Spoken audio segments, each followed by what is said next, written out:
Join us in New Orleans this December to network with thousands of shipbuilders, operators, and service leaders.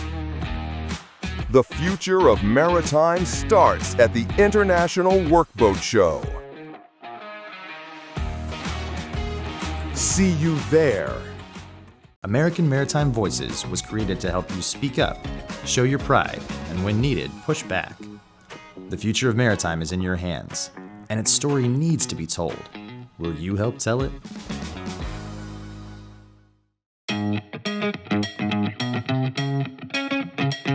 Welcome back to the American Maritime Podcast. We're glad to have you aboard.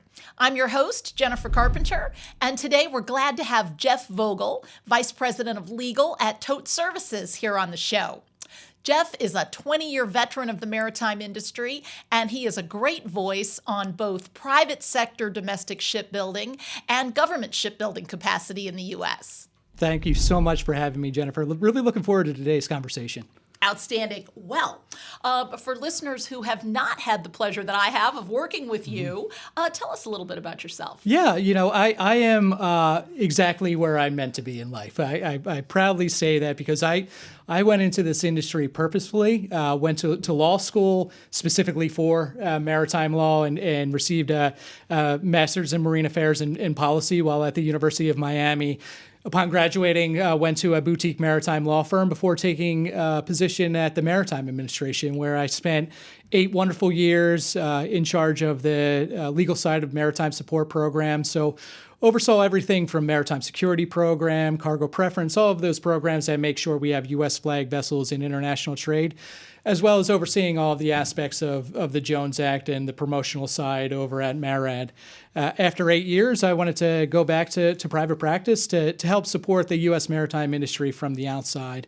Spent 8 years at Cozen O'Connor supporting U.S. operators in both domestic and international trade, marine terminal operators, port authorities, really every sector of the business. And through that time, really grew a close relationship with TOTE.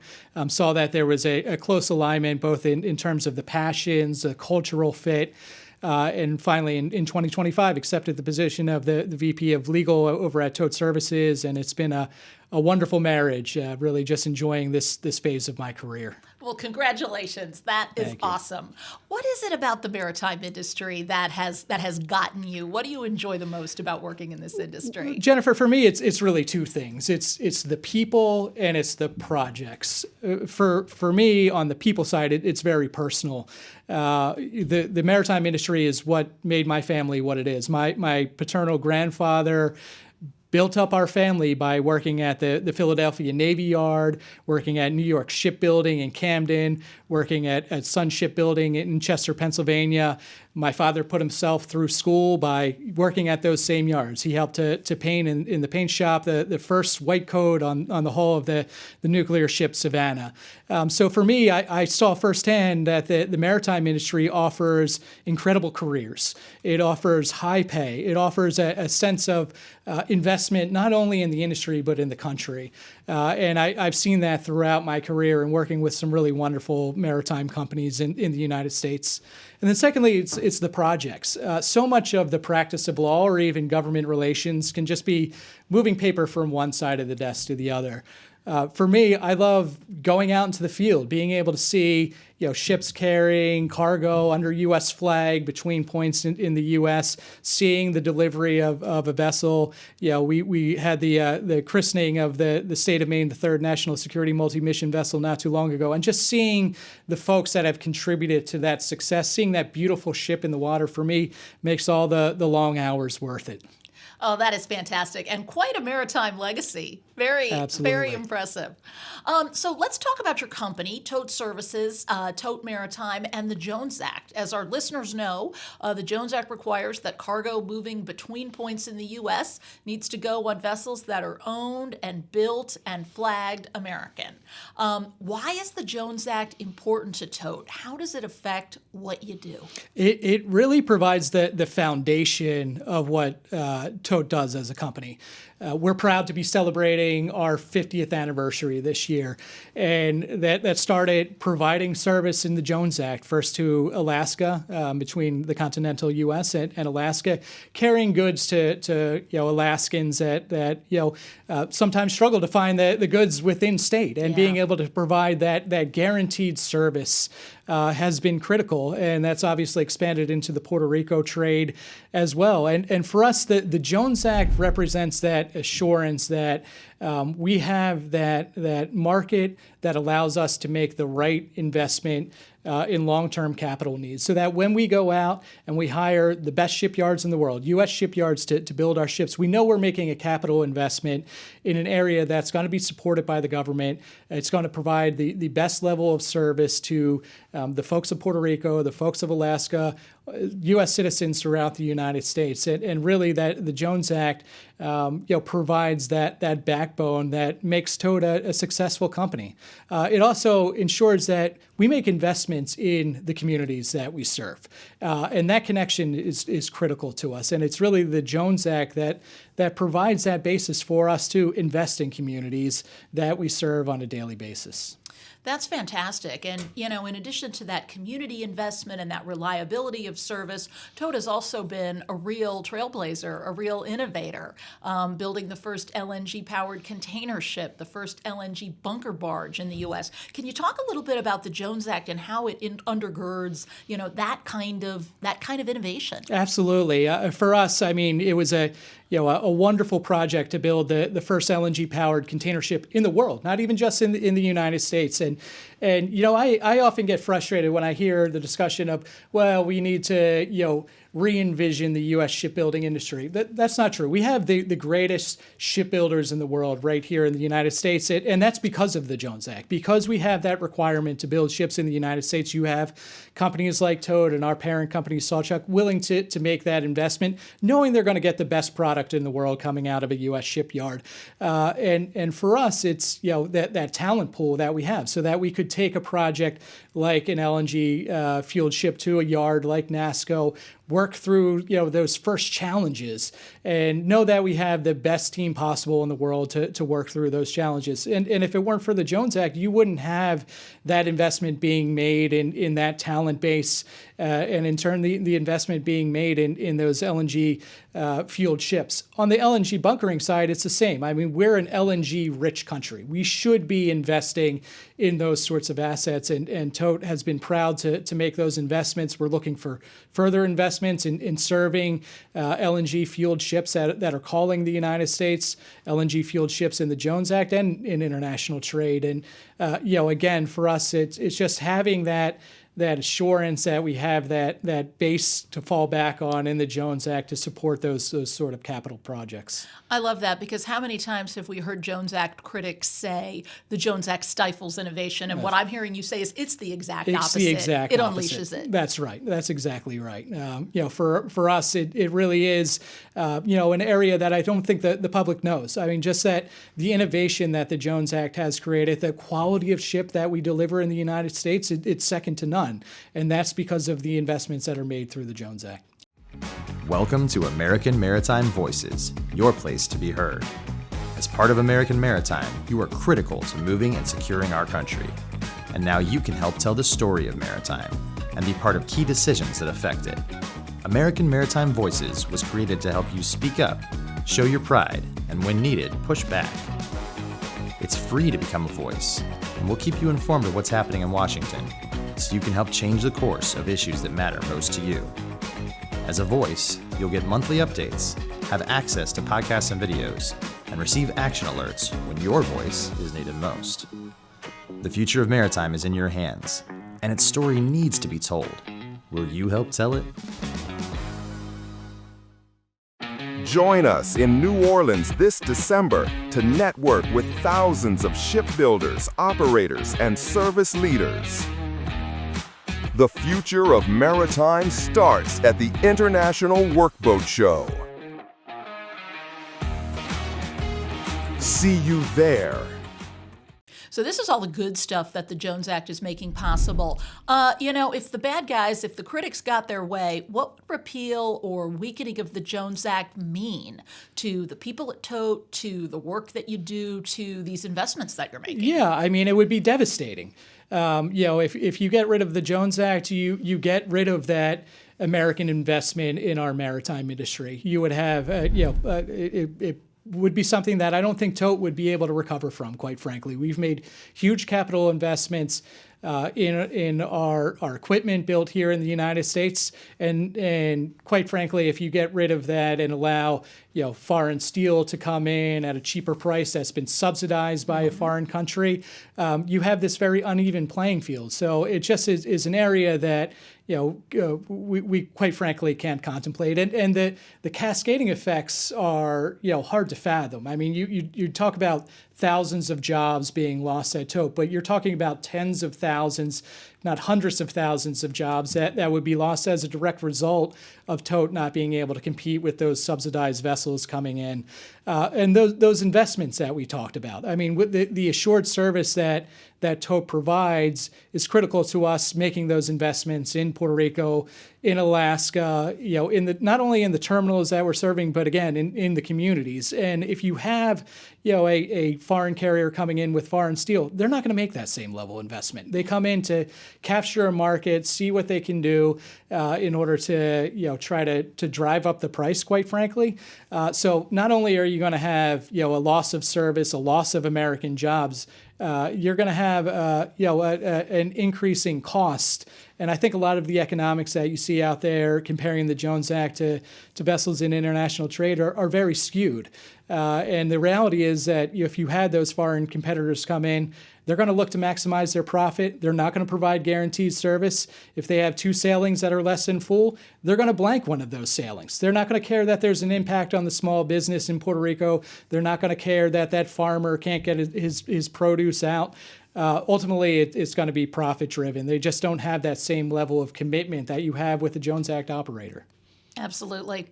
You mentioned the State of Maine a few minutes ago, the new training ship. I believe the official name is the National Security Multi-Mission Vessel. That's correct. Tell us a little bit about TOTE's involvement in that project, because it's cool. It's been really the highlight of my career, Jennifer. So the National Security Multi-Mission Vessel, again, an incredible, innovative design, American through and through. So these are the next generation training ships that are being delivered to 5 of our state maritime academies, delivering the best of technology so that the crews that we're training at our state maritime academies are ready to step off of those training ships and go right into sailing under U.S. flag vessels in the Jones Act and in international trade. It's replacing training ships that in some cases are 50, 60 years old that were not purpose designed.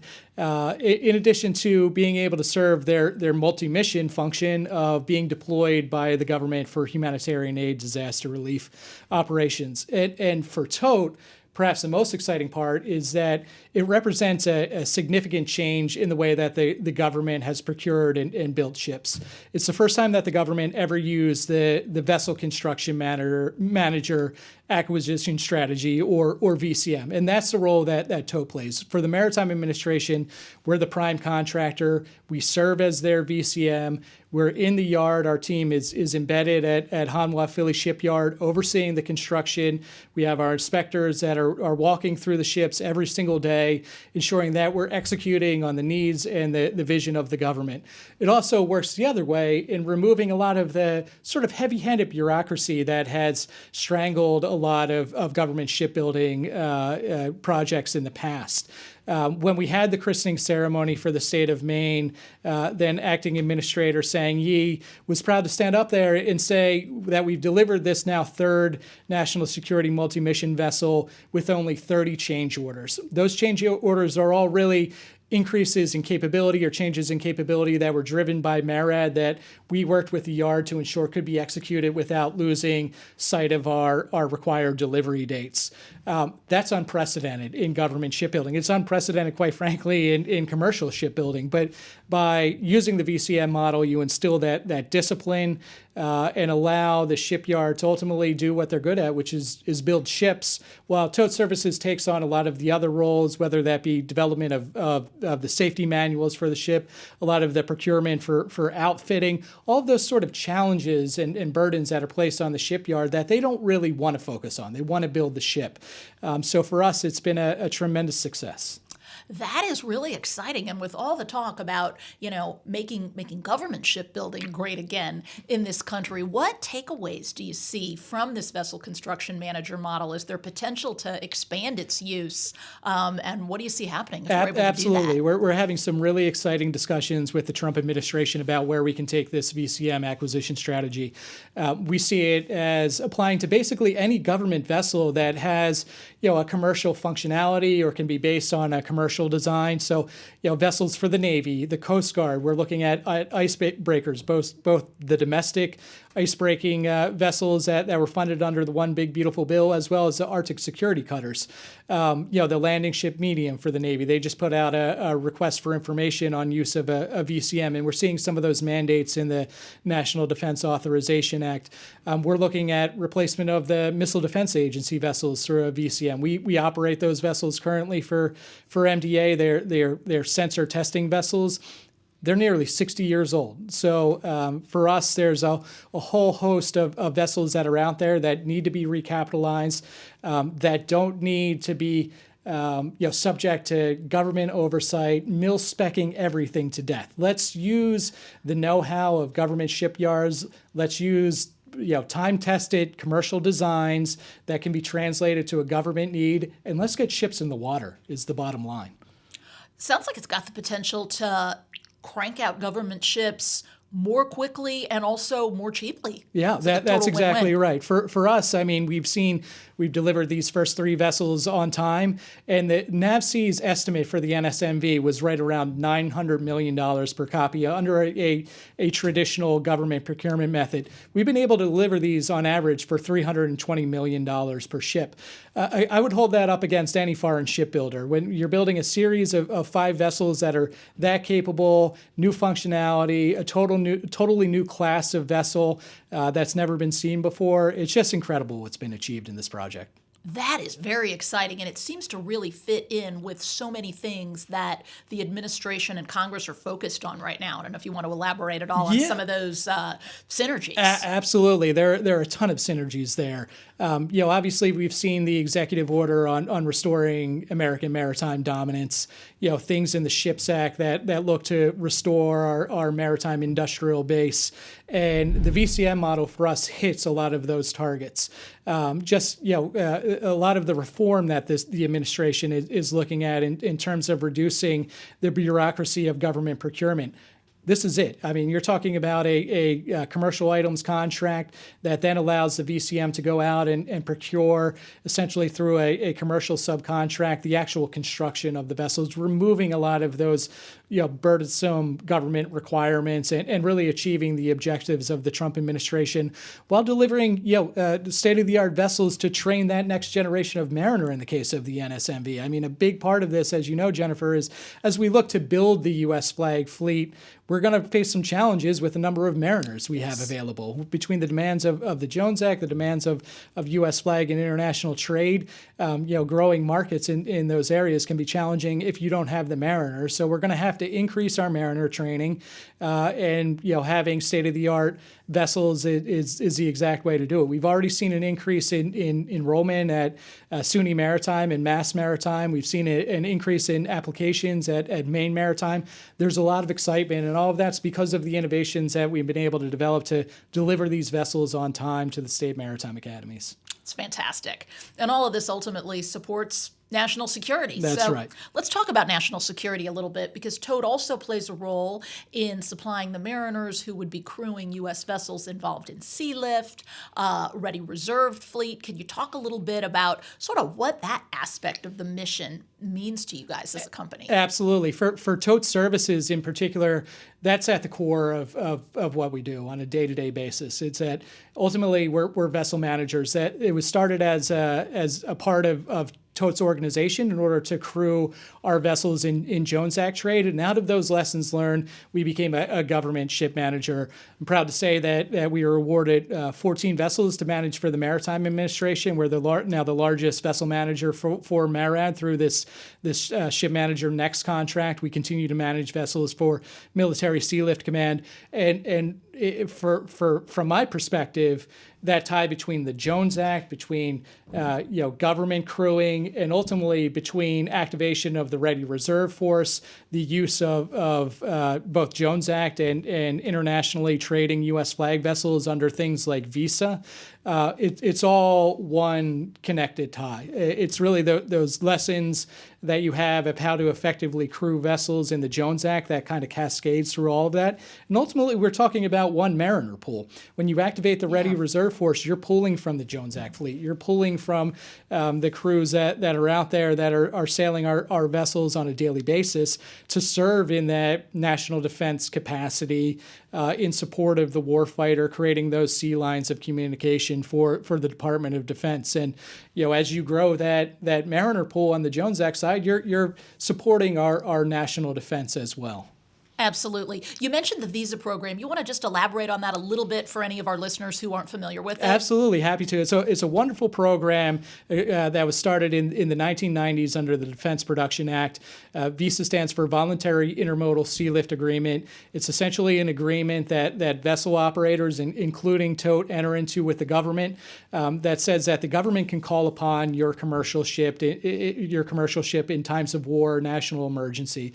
Again, it's that dedication factor that you have from operators like TOTE, Jones Act operators who are here not only to support the economy of the United States, but to support the national defense. To say that, look, when the warfighter needs a supply chain established, our ships are here, our crew is here, our technical know-how is here to support the United States Transportation Command, to support the Department of Defense, to be able to ensure that warfighter has what they need on the front lines. And it's a really terrific program that shows the best of the partnership between the government and industry to provide commercial solutions in times of war and national emergency. Absolutely. And nobody wants to think about times of war or national emergency, but we've got plenty of evidence that it's a dangerous world out there, and the maritime domain is absolutely an arena in which that competition is being played out. How would you say, Jeff, how prepared do you think the U.S. maritime industry is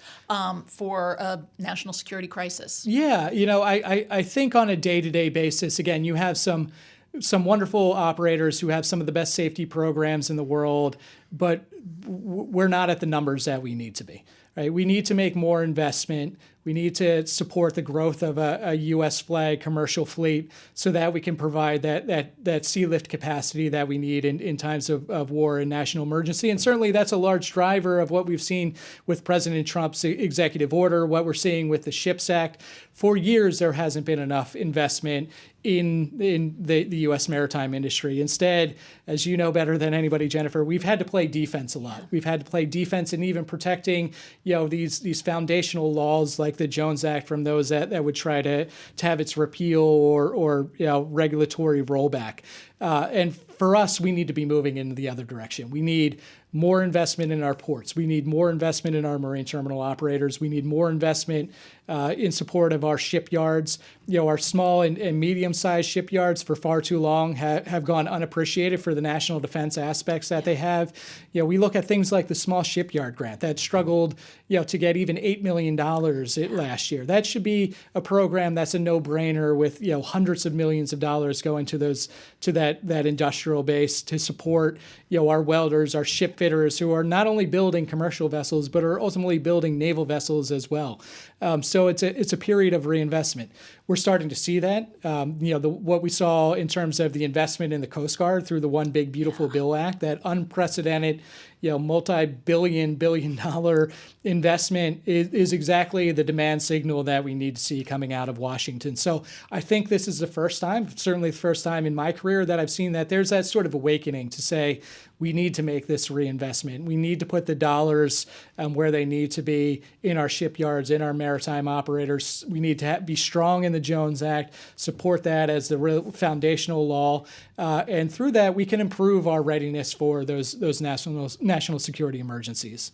Very well said. And certainly China and some of our foreign competitors and allies, they get it. They understand the importance of shipbuilding and maritime to national economic strength, national security strength. Can you talk a little bit about how foreign governments can act to tilt the playing field so that U.S. vessels operating internationally are not engaged in really free competition? Absolutely. I mean, you hit the nail on the head. The economic studies that we see that compare, the operational costs or capital costs of a U.S. flag vessel to a foreign flag vessel are so skewed because they rarely, if ever, talk about the significant government subsidies that you have coming out of China, or even with our allies. The huge investment that we just saw announced from Japan to reinvigorate their shipbuilding industrial base.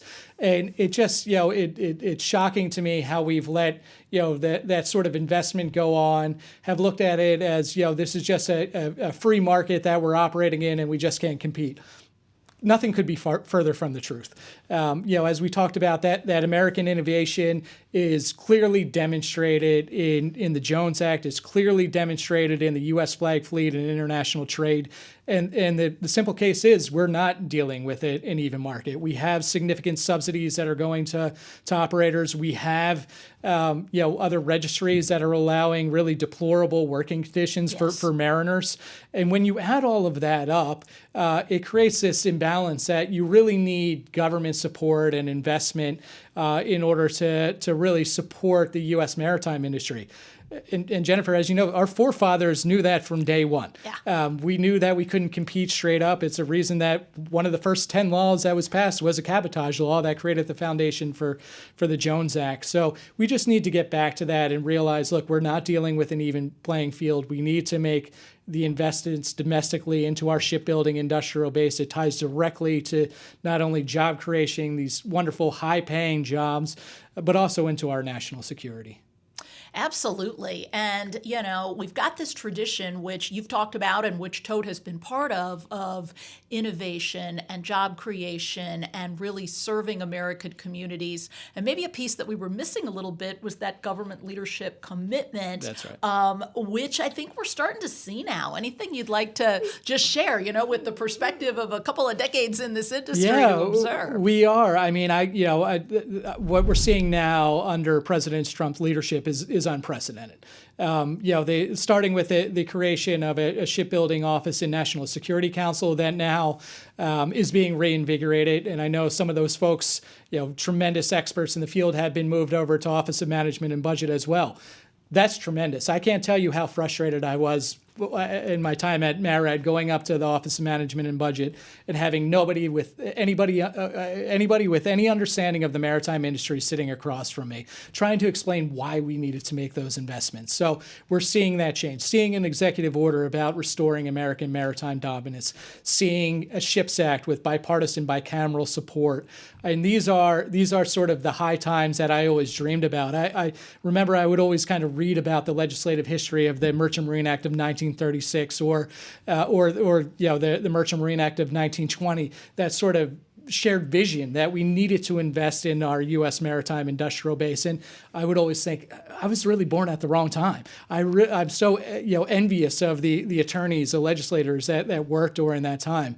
I never thought I would see a time like this, and here we are. And it's through the tremendous advocacy of folks like you, Jennifer, our Jones Act operators that have really gone and made sure that folks throughout Capitol Hill and in the administration understand the importance of this industry. And for us now, it's the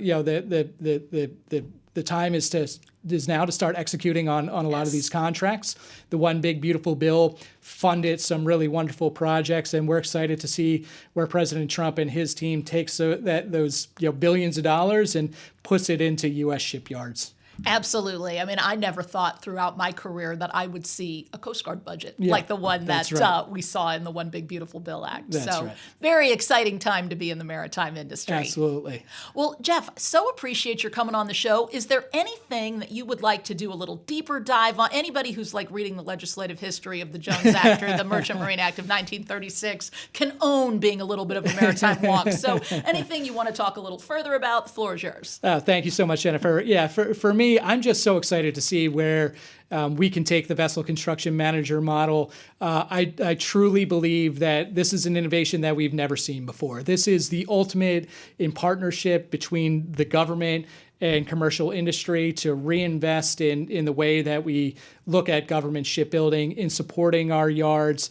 The key, though, is for agencies to dive in. I have to give the Maritime Administration tremendous credit. They dove into the VCM model in the construction of the NSMV in a way that really even I didn't anticipate. They showed flexibility, they showed support, and I look forward to seeing that from the Navy, from the Coast Guard, from Missile Defense Agency, as we look to really innovate government shipbuilding across the board using this model. Absolutely. DOD, DHS, are you listening? There is good stuff out here that is going to save the taxpayer money and build a lot of vessels to serve our country. Jeff, thank you so much for being with us today. I've really enjoyed talking with you, and I know our listeners are going to enjoy this. So take care, and thanks again. Thanks, Jennifer. That's all for this episode of the American Maritime Podcast. We hope that our audience will share this show and also go to AmericanMaritimeVoices.org and sign up to be a voice on maritime issues. Again, that's AmericanMaritimeVoices.org. Check it out. Jeff, thank you so much for being with us today. I'm Jennifer Carpenter, signing off.